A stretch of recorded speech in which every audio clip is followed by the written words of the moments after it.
నిమజ్జనానికి ఎవరి ఇయర్ చేసినట్టు మా ఏర్పాట్లన్నీ మేము చేస్తాము. ఇక్కడ నిమజ్జనం పాయింట్లో అడిషనల్ ట్రాన్స్ఫార్మర్ అరేంజ్ చేస్తాము. ఆ ట్రాన్స్ఫార్మర్ దగ్గర బ్యారికేడ్. రెండు విషయాలు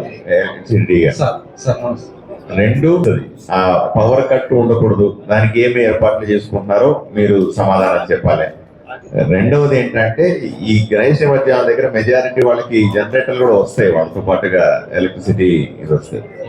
మూడోది, మంటపాలకి ఎలక్ట్రిసిటీకి సంబంధించినటువంటి ఇబ్బందులు లేకుండా చూసుకోవాల్సిన పరిస్థితులు, వీటి మీద ప్రత్యేకంగా దృష్టి పెట్టాలి.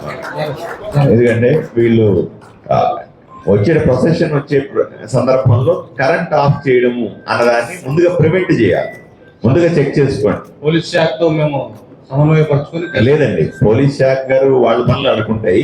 మీరేం చెప్తారంటే, హైట్ ఆఫ్ ది విగ్రహం చూసుకొని, విగ్రహాన్ని హైట్ చూసుకొని ముందు ఇప్పటి నుంచి రిహార్సల్స్ చేసుకొని, మీరు ఆ హైట్ కు పైన వైర్లు ఉన్నాయా, కిందకు వైర్లు ఉన్నాయా, ఎక్కడ అడ్డం వస్తాయని ముందుగా గేజ్ చేయండి. లాస్ట్ మినిట్ లో వచ్చి ఇప్పుడు ఆపేస్తానులే, ఎట్టి పరిస్థితుల్లో కరెంటు పోవడానికి లేదు. కరెంటు పోతే లేనిపోని కాంప్లికేషన్స్ వస్తాయి.